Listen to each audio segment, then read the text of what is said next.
देश का नाम बदलने पर बहस छिड़ी है। संविधान में दर्ज इंडिया दैट इज भारत को बदलकर केवल भारत करने की मांग उठ रही है। इस बारे में एक याचिका भी सुप्रीम कोर्ट में दाखिल हुई है, जिस पर बुधवार को अदालत ने सुनवाई की। याचिकाकर्ता की मांग थी कि इंडिया ग्रीक शब्द इंडिका से आया है और इस नाम को हटाया जाना चाहिए। याचिकाकर्ता ने अदालत से अपील की थी कि वो केंद्र सरकार को निर्देश दे कि संविधान के अनुच्छेद 1 में बदलाव कर देश का नाम केवल भारत किया जाए। सुप्रीम कोर्ट के chief justice S A Bobde की अध्यक्षता वाली 3 सदस्यीय बेंच ने याचिका को खारिज करते हुए इस मामले में दखल देने से इनकार कर दिया। अदालत ने कहा कि संविधान में पहले से ही भारत का जिक्र है। संविधान में लिखा है इंडिया दैट इज भारत। सर्वोच्च अदालत ने कहा कि इस याचिका को संबंधित मंत्रालय में भेजा जाना चाहिए और याचिकाकर्ता सरकार के सामने अपनी मांग रख सकते हैं। ये कोई नई बात नहीं है, कई देश अपना नाम बदल चुके हैं। आइए जानते हैं कि भारत को कितने अलग अलग नामों से जाना जाता रहा है और उनके पीछे की कहानी क्या है।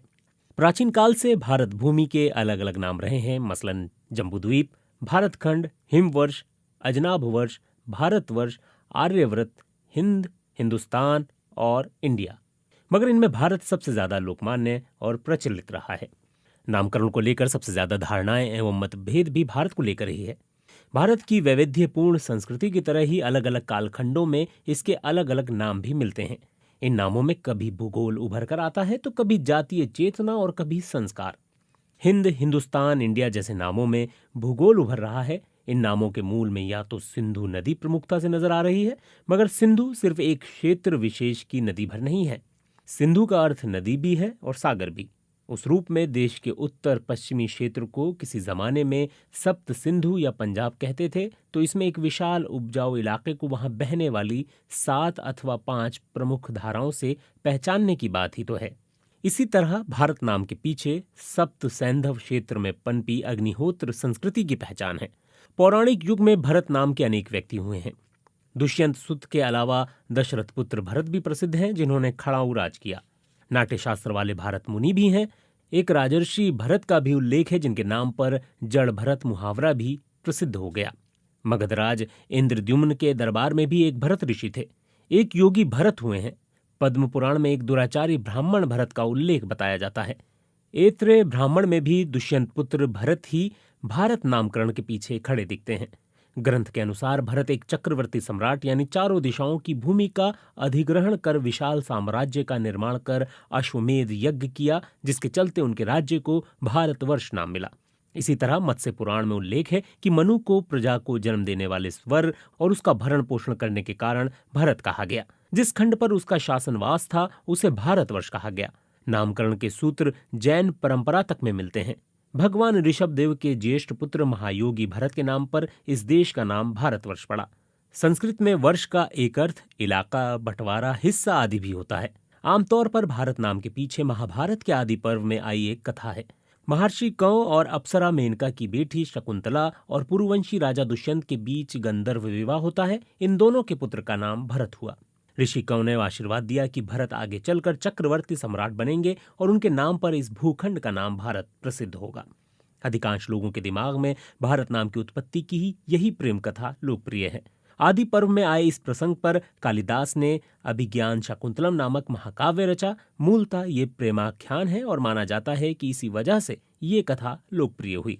दो प्रेमियों के अमर प्रेम की कहानी इतनी महत्वपूर्ण हुई कि इस महादेश के नामकरण का निमित्त बने शकुंतला दुष्यंत पुत्र यानी महाप्रतापी भरत के बारे में अन्य बातें जानने को नहीं मिलती।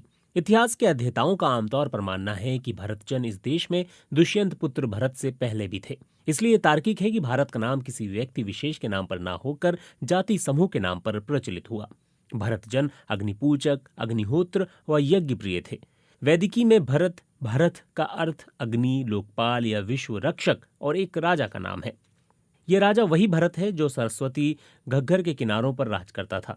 संस्कृत में भर शब्द का अर्थ होता है युद्ध, दूसरा है समूह या जनगण और तीसरा अर्थ है भरण पोषण। जाने माने भाषाविद डॉक्टर रामविलास शर्मा कहते हैं कि ये अर्थ एक दूसरे से भिन्न व परस्पर विरोधी जान पड़ते हैं। अतः भर का अर्थ युद्ध और भरण पोषण दोनों हो तो ये इस शब्द की अपनी विशेषता नहीं है। भर का मूलार्थ गण यानी जन ही था। गण के समान वो किसी भी जन के लिए प्रयुक्त हो सकता था। साथ ही वो उस गण विशेष का भी सूचक था जो भरत नाम से विख्यात हुआ। दरअसल भरत जनों का वृत्तांत आर्य इतिहास में इतना प्राचीन और दूर से चला आता है कि कभी युद्ध, अग्नि, संघ जैसे आशयों से संबद्ध भारत का अर्थ सिमटकर महज एक संज्ञा भर रह गया, जिससे कभी दाशरथे भरत को संबद्ध किया जाता था तो कभी भारत की व्युत्पत्ति के संदर्भ में दुष्यंत पुत्र भरत को याद किया जाता है। किंतु हजारों साल पहले अग्निप्रिय भरतजनों की शुचिता और सदाचार इस तरह बढ़ा चढ़ा था कि निरंतर यज्ञ कर्म में करते रहने से भरत और अग्नि शब्द एक दूसरे से संपृक्त हो गए। भारत शब्द मानो अग्नि का विशेषण बन गया। संदर्भ बताते हैं कि देवश्रवा और देववात इन दो भरतों यानी भरतजन के दो ऋषियों ने ही मंथन के द्वारा अग्नि प्रज्वलन की तकनीक खोज निकाली थी। डॉक्टर रामविलास शर्मा के मुताबिक ऋग्वेद के कवि भरतों के अग्नि से संबंध की इतिहास परंपरा के प्रति सचेत हैं। भरतों से निरंतर संसर्ग के कारण अग्नि को भारत कहा गया। इसी तरह यज्ञ में निरंतर काव्य पाठ के कारण कवियों की वाणी को भारती कहा गया। ये काव्य पाठ सरस्वती के तट पर होता था, इसलिए ये नाम भी कवियों की वाणी से संबद्ध हुआ। अनेक वैदिक मंत्रों में भारती और सरस्वती का उल्लेख आता है। प्राचीन ग्रंथों में वैदिक युगीन एक प्रसिद्ध जाति भरत का नाम अनेक संदर्भों में आता है। ये सरस्वती नदी या आज के घग्गर के कछार में बसने वाला समूह था जो यज्ञ प्रिय अग्निहोत्र जन थे। इन्हीं भरत जन के नाम से उस समय के समूचे भूखंड का नाम भारतवर्ष हुआ।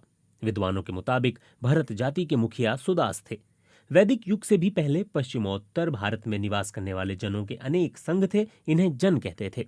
इस तरह भरतों के इस संघ को भरत जन नाम से जाना जाता था। बाकी अन्य आर्य संघ भी अनेक जन में विभाजित थे। इनमें पुरु, यदु, तुर्वसु, तुरुत्सु, अनु, ध्रुयु, गांधार, विषाणिन, पख्त, केकय, शिव, अलिन, भलान, त्रित्सु और संजय आदि समूह भी जन थे। इन्हीं जनों में 10 जनों से सुदास और उनके त्रित्सु कबीले का युद्ध हुआ था।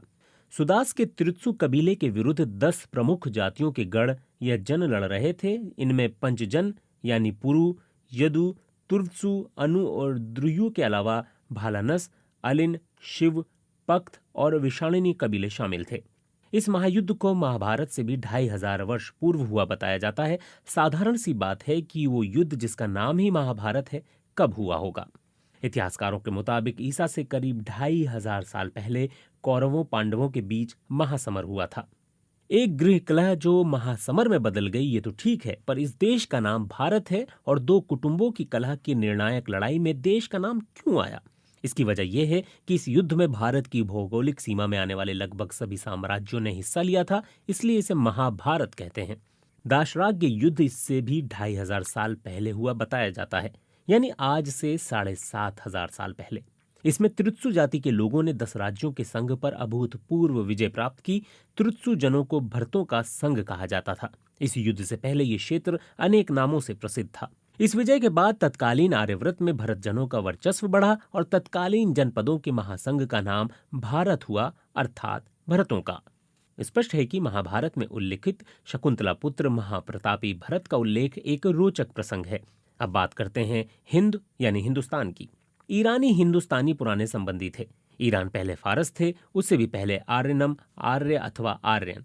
अवेस्ता में इन नामों का उल्लेख है। माना जाता है कि हिंदू कुश के पार जो आर्य थे उनका संघ ईरान कहलाया और पूरब में जो थे उनका संघ आर्यव्रत कहलाया। ये दोनों समूह महान थे, प्रभावशाली थे। दरअसल भारत का नाम सुदूर पश्चिम तक तो खुद ईरानियों ने ही पहुंचाया था। कुर्द सीमा पर बेहिस्तून शिलालेख पर उत्कीर्ण हिंदू शब्द इसकी गवाही देता है। फारसियों ने अरबी भी सीखी, मगर अपने अंदाज में। एक जमाने में अग्निपूजक ज़रस्थ्रूतियों का ऐसा ज़हूरा था, वहां इस्लाम का आविर्भाव भी नहीं हो पाता। ये बातें तो इस्लाम से भी सदियों पहले और ईसा मसीह से भी 4 सदी पहले की हैं। संस्कृत आविस्ता में गर्भनाल का रिश्ता है। हिंदू कुश बामियान के इस पार यज्ञ होता था तो उस पार यश्न, आर्यमन, अर्थर्वन, होम, सोम, हवन जैसी समानार्थी पदावलियां यहां भी थीं, वहां भी। फारस, फारसी, फारसियों के ग्राह्य होने का दायरा यहीं तक नहीं रहा। इस्लाम के दायरे में भी सनातनता का ये सौहार्द दिखता है। हिंदू शब्द तो ईसा से भी 2000 साल पहले अक्कादी सभ्यता में था। अक्कद, सुमेर, मिस्र सबसे भारत के रिश्ते थे। ये हड़प्पा दौर की बात है। सिंध सिर्फ नदी नहीं, सागर, धारा और जल का पर्याय था। सिंध का 7 नदियों वाले प्रसिद्ध सप्त सिंधु क्षेत्र को प्राचीन फारसी में हफ्त हिंदू कहा जाता था।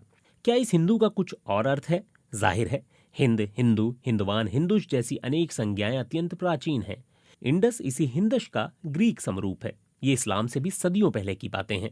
ग्रीक में भारत के लिए इंडिया अथवा सिंधु के लिए इंडस शब्दों का प्रयोग दरअसल इस बात का प्रमाण है कि हिंद अत्यंत प्राचीन शब्द है और भारत की पहचान है। संस्कृत का स्थान फारसी में स्थान हो जाता है। इस तरह हिंद के साथ जुड़कर हिंदुस्तान बना। आशय जहां हिंदी लोग रहते हैं, हिंदू बसते हैं। भारत यूरोपीय भाषाओं में हा का रूपांतर आ हो जाता है तो सा का आ नहीं होता। मेसोपोटामियाई संस्कृतियों से हिंदुओं का ही संपर्क था। हिंदू दरअसल ग्रीक, इंडस, अरब, अक्काद, पर्शियन संबंधों का परिणाम है। इंडिका का प्रयोग मेगास्थनीज ने किया। वो लंबे समय तक पाटलिपुत्र में भी रहा, मगर वहां पहुंचने से पूर्व बख्तर, बाख्तरी, गांधार, तक्षशिला इलाकों से गुजरा। यहाँ हिंद, हिंदवान, हिंदू जैसे शब्द प्रचलित थे। उसने ग्रीक स्वरतंत्र के अनुरूप उनके इंडस, इंडिया जैसे रूप ग्रहण किए। ये ईसा से 3 सदी और मोहम्मद से 10 सदी पहले की बात है। जहां तक जम्बूद्वीप की बात है, ये सबसे पुराना नाम है। आज के भारत, आर्यव्रत, भारतवर्ष से भी बड़ा। परंतु ये तमाम विवरण बहुत विस्तार भी मांगते हैं और इन पर अभी गहन शोध चल रहे हैं। जामुन फल को संस्कृत में जम्बू कहा जाता है। अनेक उल्लेख हैं कि इस केंद्रीय भूमि पर यानी आज के भारत में किसी काल में जामुन के पेड़ों की बहुलता थी। इसी वजह से इसे जम्बूद्वीप कहा गया। जो भी हो, हमारी चेतना जम्बूद्वीप के साथ नहीं, भारत नाम से जुड़ी है। भरत संज्ञा की सभी परतों में भारत होने की कथा खुदी हुई है।